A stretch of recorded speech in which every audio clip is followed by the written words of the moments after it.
after that, I knew if I could muster up the courage to get on a 1,500-pound animal that could very well kill me after getting off of them, that I could muster up the courage to do anything in my career I wanted to do. So that was the first one. The second one was weightlifting. Aside from rugby, when I was on a whole nother diet plan, 6,000 calories a day diet, aside from then, I was at my base level of 125 to 130 pounds. And another thing I wanted to do, just like when I saw, hey, I want to be a bull rider, it's like, hey, I want a better body, I want to be stronger, I want to weigh more. And so I decided to do that, and I went and I did it. And I can tell you, it was scary going into a gym with a whole bunch of athletes that compete on a regular basis. They look at me and they say, you know, who's this kid coming in here, 125 pounds, who does he think he is? Doesn't matter, because before that, I had faced my fear before, it's the same thing. You see, in life, you're not going to be able to run from your fears. They're always going to be there. But you have a choice whether or not you can face your fears or you can run from them. And so I went in and just every day, you know, I would watch Arnold Schwarzenegger motivational videos. I know, you laugh at me, but this stuff works. You know, and I went from 125 pounds to 155 to 160, and I was able to go from, in weightlifting, there's a movement called a clean and a jerk, which is where you take the weight from the floor, you bring it here, and you press it over your head. Okay, that's a clean and jerk. I went from only being able to do 95 pounds going into that gym, I could barely lift anything compared to everybody else, to being able to clean and jerk 185 pounds, just within a year. And I also placed in the top half of regions for the CrossFit Open. I know a lot of you, especially you that, you know, do the weightlifting, don't like CrossFit, but you know, it's whatever, it's what I wanted to do. And so I placed in the top half region for that. Why? Because I faced my fear. Doesn't matter what people tell you, it doesn't matter what the statistics tell you. None of that matters, okay? The third one, changing my major. I was an ag major before I came here because I went to ABAC, which is a tiny junior college, 3,000 students, okay? We didn't have too many options as far as majors. I just knew I had to get out of there. So I got my 2-year in animal science and agriculture, and I was working a stable in Conyers, which is a town about an hour south of here, and I told myself, I don't want to do this the rest of my life, so I had to find something. And since I was already in the science department, I looked up genetics, and I started studying genetics and just fell in love with it. But I faced my fear. You know, I was scared, you know, okay, well, yeah, I have to do organic chemistry, I have to do, you know, genetics, I have to do advanced genetics, I have to do that. I also set myself back a whole another year, so I'll be here for another 2 years rather than just one. But I faced my fear, and that's what I implore you all to do. Thank you.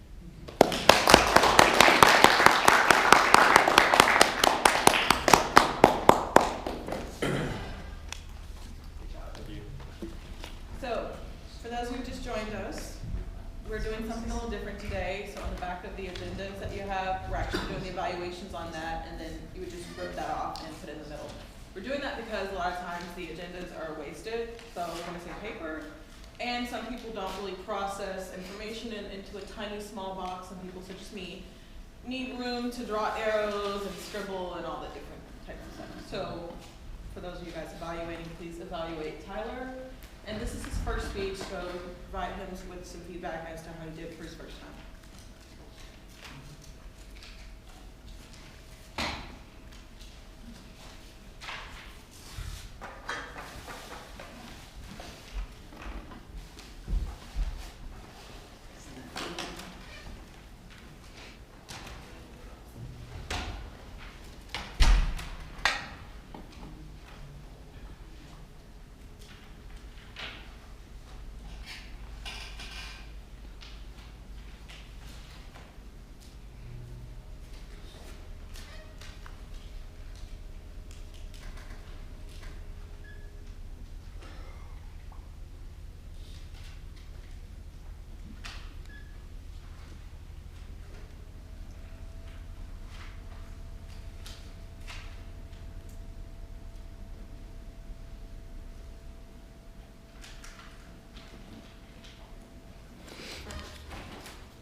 that I say. So just write down something that you would like to change about yourself, and just keep it on the desk because we'll go around and collect it later. Okay, is everyone finished their evaluation for Tyler? Just about? Okay, our next speech has to be very dramatic as I read it out. What is a president, you may ask? Elections for our new officer meeting are coming up very soon. But before that happens, it's important to recognize the hard work of our previous officers. Officers, raise your hand. Wonderful. It's important to recognize them. In particular, our current president, Alex Matthews. Raise your hand. I'm sure everybody knows. So please join me in welcoming Zach Varghese to the stage to recognize Alex for his hard work. That's what I'm talking about.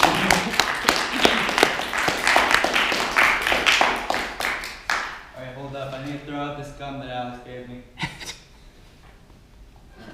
I take that as an insult. All right, so this one I was stumped. Before, whenever I come up with a project, I have a general idea of what I wanted to do. With the roast, I knew I wanted to make a roast on over-exaggerations, people saying literally way too much. Just a ton of speeches that I have faint ideas. But presenting an award is kind of hard, considering it has to be the right time. There's actually needed to be an award to present. But I signed up for this role anyway. So I was thinking, what award can I present when there are no awards to give? I came to Alex and asked, hey, what's the best idea for this? And Alex told me, just do an award on the most improved Toastmaster from the beginning. And I thought, man, that is a great idea. I might do that.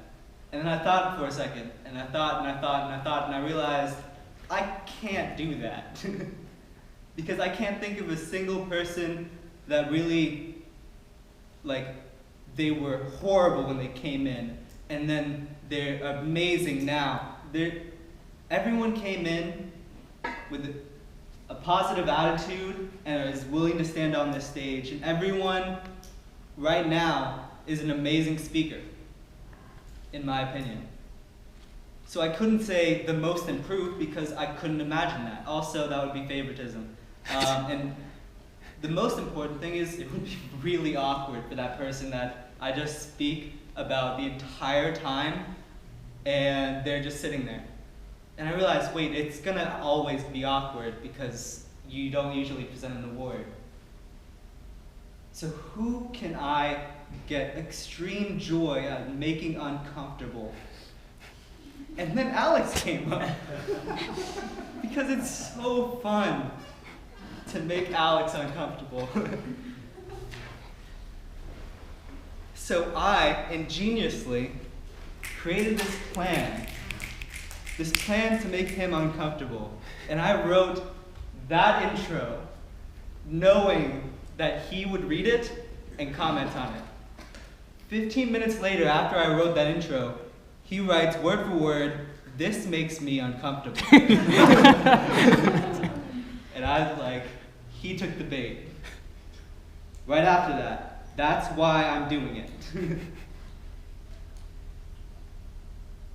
And then after that, I wrote, one of my favorite goals in Toastmasters isn't writing speeches, isn't improving, isn't taking all these roles, it's to make Fahim and Alex extremely uncomfortable. It's something I enjoy deeply. I think something's wrong with me. And then Ikra commented, "Lol, you're doing a fabulous job." And then I realized, wait, why is this making Alex uncomfortable? I mean, it's an award recognizing his hard work, and he has done hard work for this club. And I realized it's a combination of no one wants to be spoken about on a stage with them not speaking up at all. and another combination of humility. No one wants to be praised on a stage in front of people that really don't care about their speech. And then I remembered my first meeting with Alex. I remember the first meeting I talked with Alex was a one-on-one meeting at Jittery Joe's downtown, and how he actually cared enough to actually talk to me. Not a lot of club presidents do that. And if I'm not mistaken, you still have those one-on-one meetings, right? I don't know if it's at the frequency because we have a lot of people joining. But that's a very intimate way of setting people up to be a success in Toastmasters. It also inspired me to stay in this club because otherwise I would have thought, I can just go to another Toastmasters. But once Alex met with me, I thought, this is more intimate, this is a new experience. This is something I would like to enjoy. So, in the beginning of this club, how many members were there? I think 7, if I'm correct? It's probably less. So probably less. I know I wasn't one of them. I was a founding member, but I joined months later.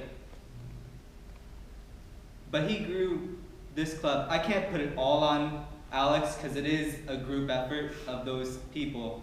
But Alex had a definite huge percentage in the success of this club. It grew from less than 7 to 36 VP membership. All right. 36 members over 1 year. Now that's amazing. That's astronomical to grow a club that was barely anything. I don't know what the quality of speeches were at that point. I don't know the quality of the evaluations. But now we have not only a lot of members, but amazing members at that. And a huge portion of that growth is attributed to Alex. So, it said presenting an award. I'm not going to buy an award with his name etched out in the award because that's money and I don't have that. So I decided to ask Alex, what's his favorite candy bar? And present that as the award. So, Alex Matthews, I have the privilege of awarding you the Musketeers Award.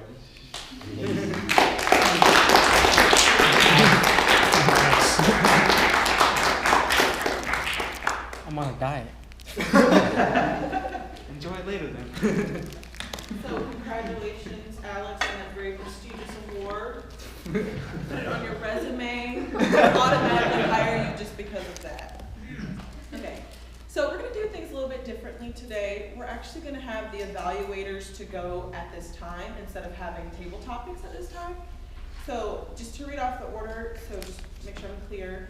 George is going to be evaluating Alex. Smearty is going to be evaluating Tyler.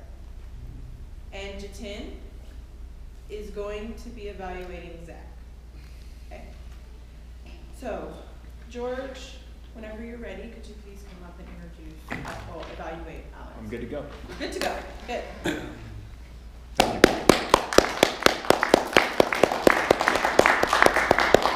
So in general, I don't usually use a book to evaluate, so this is kind of different. But from following this thing, I definitely have some feedback for you. To start off and read it back to you, how effective was the opening joke in breaking the ice with the audience?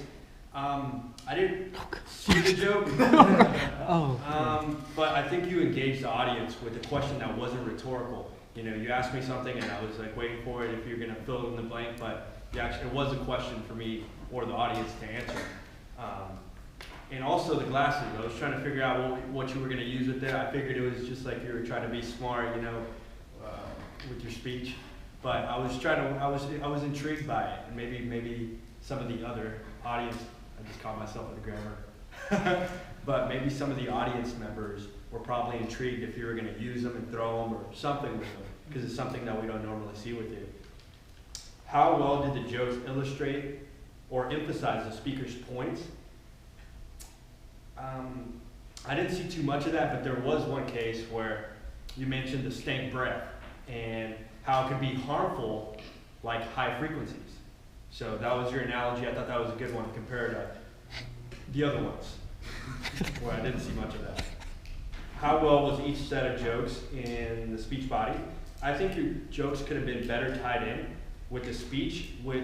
I felt like it was kind of improv, and maybe it was just in the moment speech. I think maybe speech pocket, I'm not sure, but it felt like when you were giving the analogy of the stink breath, I was waiting to see if there was an analogy there, but it felt like you were just coming with it on the spot. I'm not sure if that's the truth, but I felt like you could have had more in-depth analysis, more in-depth analogies for your jokes. But I did think the incorporation of those jokes was good, because I think that speech was a very heavy topic, and I know this is for humorous speeches.